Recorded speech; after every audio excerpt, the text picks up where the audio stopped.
organ donor Nolman Vidal Rodriguez met with Robert Fisher and his family, thanks to the coordinated efforts of NJ Sharing Network. 3 years ago, Keith Gerald's congestive heart pumped at just 32%, and he was on a collision course with calamity. Gerald spent 29 days on the organ transplant waiting list. It seemed like an eternity, but today he's alive, thanks to a heart and liver transplant in 2015. Banner year in New Jersey, by the way. 2017, Jersey residents gave more organs than ever before. How do you explain that? Tell us about it. Well, there's a lot of moving parts in organ donation, but the big part is the staff of a sharing network and the work that they do and their dedication to our core purpose of saving and enhancing lives. The NJ Sharing Networks and other groups announced today that the 2020 Donate Life Transplant Games will be held at the Meadowlands Sports Complex. So in New Jersey, we encourage people to make sure that they talk to their families. Signing up on the registry is very important to designate your wishes and your decision to be a donor, but talking to your family is the greatest gift that you could give. April is National Donate Life Month, but it is something the New Jersey Sharing Network focuses on all year long.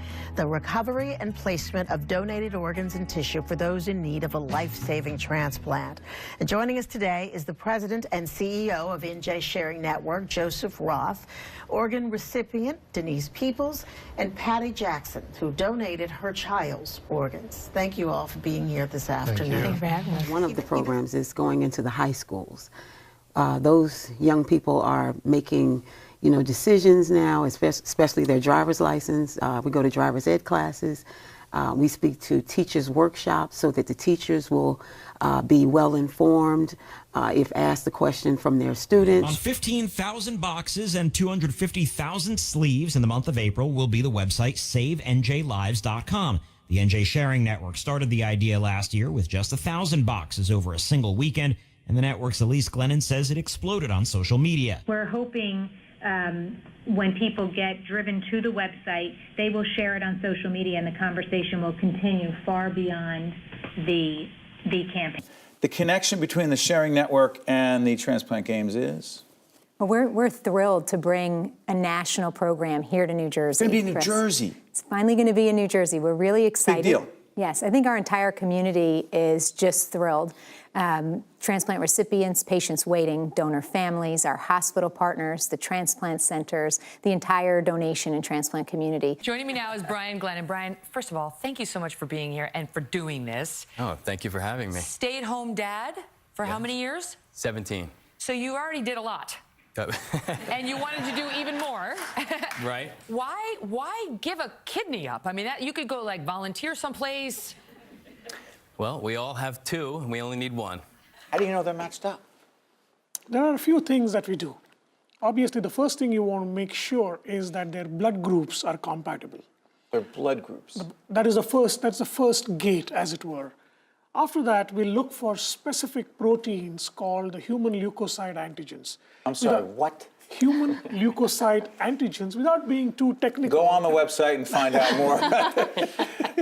Without being too technical, these are the proteins that define self from non-self.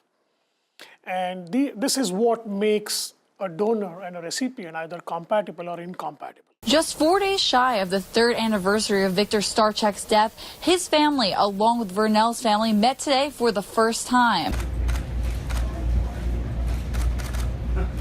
Dr. Randy Giles died of an aneurysm 6 years ago, leaving behind his wife, 3 sons, and his parents. The family had long been supporters of organ donation. His lungs went to this man, Mike Callahan. He traveled from Rhode Island with his own family to meet the Giles family at the New Jersey Sharing Network in New Providence. But I'm sitting next to 2 extraordinary people. Tom Petty, don't laugh. Tom Petty and his wife, Kathy, they're from Manahawkin, and they have both donated kidneys themselves, but it goes beyond that. They have a family of kidney donators. Ezequiel Garcia is 72.